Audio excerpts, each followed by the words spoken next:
صبر مستفیض صلی اللہ علیہ وسلم اور ابو جہل کی سنگدلی۔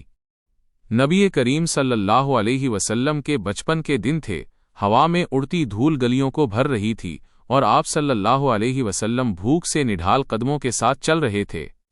دور ابو جہل کا کھجوروں کا باغ نظر آیا، جہاں وہ ایک یہودی کے ساتھ مل کر کھجوریں بوریوں میں بھر رہا تھا۔ آپ صلی اللہ علیہ وسلم نے شدت بھوک کی وجہ سے 2 کھجوروں کی امید لیے باغ کا رخ کیا۔ پاس پہنچ کر ادب سے سلام کیا، السلام علیکم چاچا جان، مجھے بہت بھوک لگی ہے، کیا آپ مجھے 2 کھجوریں دے سکتے ہیں؟ ابو جہل نے زہریلی نظروں سے دیکھا اور ایک شرط رکھ دی، میں کھجوریں دے سکتا ہوں، لیکن پہلے یہ بوری اپنے سر پر اٹھا کر میرے گھر تک پہنچاؤ۔ آپ صلی اللہ علیہ وسلم نے بنا دیر کیے حامی بھر لی۔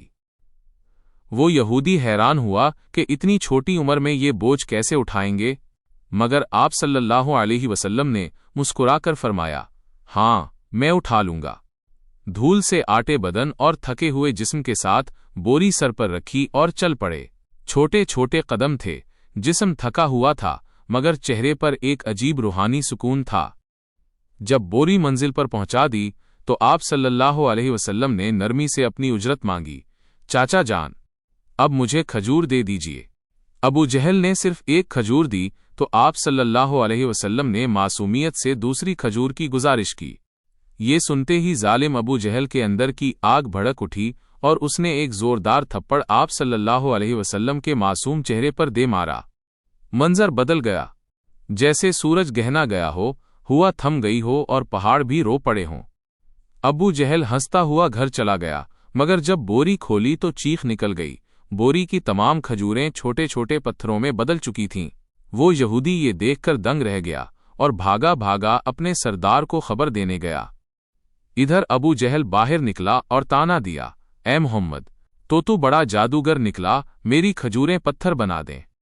آپ صلی اللہ علیہ وسلم نے سر جھکا کر کہا، چاچا جان مجھے کچھ معلوم نہیں۔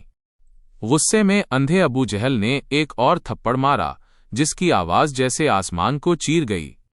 آپ صلی اللہ علیہ وسلم کی آنکھوں سے ایک آنسو ٹپکا، مگر قربان جائیں اس رحمت عالم صلی اللہ علیہ وسلم پر۔ آپ صلی اللہ علیہ وسلم نے تڑپ کر فرمایا، چاچا جان آپ کے ہاتھ کو چوٹ تو نہیں لگی؟ سبحان اللہ، کیا کردار تھا، کیا انسانیت تھی، خود تھپڑ کھایا مگر فکر اس کی جس نے مارا۔ آپ صلی اللہ علیہ وسلم وہ ذلت، تکلیف اور بھوک لے کر گھر نہیں گئے، بلکہ پہاڑ کے کنارے جا کر تنہا کھڑے ہو گئے۔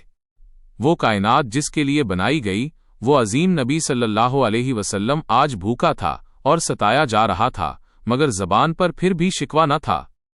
ادھر وہ یہودی دوڑتا ہوا اپنے سردار کے پاس پہنچا کہ آج اس نے وہ نشانیاں دیکھ لی ہیں جو رہتی دنیا تک معجزہ بن گئیں، معجزے کھجور اور ابو جہل کی سرکشی۔ آج میں نے ایک ایسا واقعہ دیکھا ہے جو تصور سے بھی بڑا ہے۔ وہ یہودی اپنے سردار سے کہہ رہا تھا، عبداللہ کے بیٹے محمد صلی اللہ علیہ وسلم میں کوئی ایسی طاقت ہے کہ بس ایک تماچا لگنے پر ساری کھجوریں پتھر بن گئیں۔ آپ ہی بتائیے کیا یہ جادو ہو سکتا ہے یا پھر کوئی الہی طاقت ہے؟ یہ سن کر سردار تھوڑی دیر خاموش رہا، پھر گمبھیر آواز میں بولا، ہم نے بھی سنا ہے کہ ہماری آسمانی کتاب میں محمد کا ذکر ہے کہ وہی آخری اور سب سے عظیم نبی ہوں گے، مگر کیا واقعی یہی محمد ہیں؟ یہ جاننا ضروری ہے۔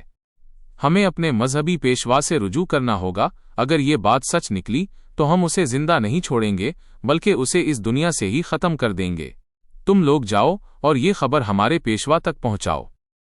یہ سن کر وہ یہودی شخص پھر سے ابو جہل کے گھر کی طرف روانہ ہو گیا۔ جاتے جاتے جب وہ کھجور کے باغ کے پاس پہنچا تو اس کی آنکھیں حیرانی سے پھیل گئیں۔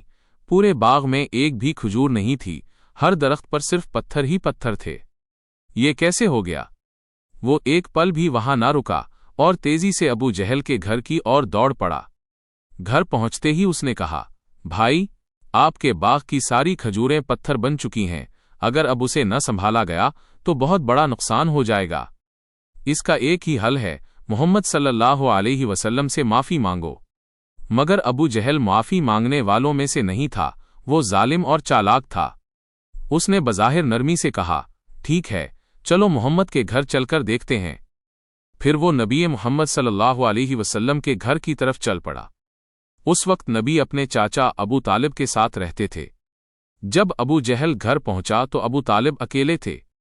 ابو جہل نے آواز لگائی، اے ابو طالب، کہاں ہے تمہارا بھتیجا محمد؟ وہ بہت بڑا جادوگر ہے، اس نے میری ساری کھجوریں پتھر بنا دی ہیں۔ پھر طنز میں بولا، کہیں کسی پہاڑ کے کنارے کسی شیر یا ریچھ نے اسے کھا تو نہیں لیا؟ یہ سن کر چاچا ابو طالب بے چین ہو گئے۔ انہوں نے ایک پل کی بھی دیر نہ کی اور نبی کی تلاش میں نکل پڑے۔ ادھر نبی محمد صلی اللہ علیہ وسلم ایک پہاڑ کے کنارے بیٹھے رو رہے تھے، اگر میرے والد زندہ ہوتے تو شاید کوئی میرے ساتھ ایسا سلوک نہ کرتا، میں بہت تنہا ہوں، بہت اکیلا۔ ان کی یہ تنہائی دیکھ کر جنگل کے شیر، ریچھ اور ہرن سب وہاں آ گئے اور جیسے ان کے درد کو محسوس کر کے سب رونے لگے۔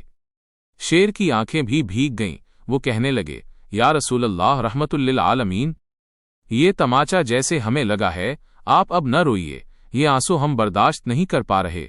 کچھ ہی لمحوں میں چاچا ابو طالب وہاں پہنچ گئے۔ انہوں نے جب یہ منظر دیکھا تو کچھ کہہ نہ سکے، بس دنگ رہ گئے۔ نظارہ اتنا عجیب اور دل کو چھو لینے والا تھا۔ پھر انہوں نے نبی کو سینے سے لگایا اور پوچھا، کس نے تمہیں تکلیف دی میرے لال؟ جب تک میں زندہ ہوں کوئی تمہیں چھو بھی نہیں سکتا۔ اس کے بعد چاچا ابو طالب نبی کو لے کر گھر لوٹ آئے، لیکن اسی رات ابو طالب خود ابو جہل کے گھر پہنچے۔ انہوں نے غصے سے نہیں بلکہ سچائی سے کہا، تم اسے جادوگر کہتے ہو جبکہ اس نے تم سے کچھ مانگا بھی نہیں، تمہاری کھجوریں بھی نہیں لیں، تمہارے خلاف کچھ کہا بھی نہیں۔ اس کی آنکھوں سے جو آنسو گرے ہیں وہ ایک دن پہاڑوں کو بھی پگھلا دیں گے۔ یہ کہہ کر ابو طالب وہاں سے چلے گئے۔ ابو جہل خاموش رہ گیا کیونکہ وہ کچھ محسوس ضرور کر رہا تھا مگر تسلیم نہیں کرنا چاہتا تھا۔ اصل میں وہ ایک ظالم اور گھمنڈی انسان تھا۔ اسی رات مکہ کے آسمان پر ایک عجیب روشنی، آخری نبی صلی اللہ علیہ وسلم کی آمد اور پادری کی گواہی پھیل گئی۔ سب لوگ سمجھے کوئی تارا ٹوٹا ہے، مگر حقیقت یہ تھی کہ فرشتے ایک ایک کر کے زمین پر اتر رہے تھے۔ ایک فرشتہ دوسرے سے کہہ رہا تھا، ان آنکھوں سے جو آنسو بہا ہے ایک دن اسی سے عظیم کتاب نازل ہوگی۔ یہی سب سے عظیم انسان ہے اور آخری نبی بھی جو پوری دنیا کے لیے رحمت بن کر آیا ہے۔ ادھر جب یہودیوں کو اس معجزہ بھری گھٹنا کی خبر ملی تو ان کے دلوں میں آگ لگ گئی۔ انہوں نے نبی محمد صلی اللہ علیہ وآلہ وسلم کو قتل کرنے کی سازشیں شروع کر دیں، کیونکہ وہ چاہتے تھے کہ آخری نبی ان کے قبیلے میں پیدا ہوں، مگر ایسا نہیں ہوا۔ ان میں سے ایک یہودی شخص اپنے مذہبی پیشوا کے پاس گیا اور ساری کہانی تفصیل سے بتائی۔ پیشوا نے تھوڑی دیر آنکھیں بند کی، پھر دھیمے سر میں بولا، میں اسے پہچان گیا ہوں، یہی وہ نبی ہیں جن کا ذکر ہماری کتابوں میں ہے۔ ان کی دو نشانیاں ہیں، ایک ان کے کندھے پر مہر نبوت اور دوسری ان کی نگاہوں میں بسی رحمت۔ کسی نے پوچھا، تو کیا آپ ایمان لائیں گے؟ وہ خاموش ہو گیا، پھر بس اتنا کہا، ہم نہیں چاہتے تھے کہ وہ ہمارے قبیلے کے سوا کہیں اور آئیں، اسی لیے ہم سچائی کا انکار کریں گے۔ ادھر ہر سال چاچا ابو طالب تجارت کے لیے شام جایا کرتے تھے۔ اس دن بھی ابو طالب شام کے سفر کی تیاری میں لگے تھے۔ تبھی نبی محمد صلی اللہ علیہ وآلہ وسلم آ کر بولے، چاچا جان، کیا میں بھی آپ کے ساتھ شام چل سکتا ہوں؟ ابو طالب انہیں منع نہیں کر سکے اور اگلے ہی دن وہ دونوں ایک تجارتی قافلے کے ساتھ روانہ ہو گئے۔ کچھ دن سفر کرنے کے بعد قافلہ بصریز نام کی جگہ پہنچا۔ وہیں پاس میں ایک گرجا گھر تھا جہاں ایک عیسائی عالم رہتا تھا۔ وہ اس دور کا سب سے بڑا اور عظیم پادری مانا جاتا تھا۔ جب قافلہ وہاں سے گزرا تو اس عیسائی عالم نے ایک نوجوان کو دیکھا اور وہ حیران رہ گیا۔ اس لڑکے کے سر پر ایک بادل کا ٹکڑا سایہ کیے چل رہا تھا، جہاں وہ چلتا بادل بھی ساتھ چلتا۔ اسے یقین ہو گیا کہ اس قافلے میں ہی آخری زمانے کا نبی موجود ہے۔ فوراً اس نے اپنی کتابیں نکالیں، پڑھا، دیکھا اور پکی تصدیق کر لی۔ اس نے جلدی سے اپنے ایک آدمی سے کہا، جاؤ، اس قافلے کے سارے لوگوں کو یہاں بلاؤ، انہیں دعوت پر بلاؤ۔ وہ آدمی گیا اور قافلے والوں سے بولا، بھائیو، ہمارے پیشوا نے آپ سب کو کھانے پر بلایا ہے، کرپیا سویکار کریں۔ سب لوگ اس گرجا گھر میں پہنچے۔ پیشوا نے سب کو اچھی دعوت دی۔ کچھ دیر بعد اس نے ابو طالب سے کہا، اے قافلے کے سردار، لگتا ہے اس بچے کے ماں باپ اب اس دنیا میں نہیں ہیں۔ ابو طالب نے کہا، جی ہاں، آپ صحیح سمجھے، اب اس کی دیکھ بھال میں کر رہا ہوں۔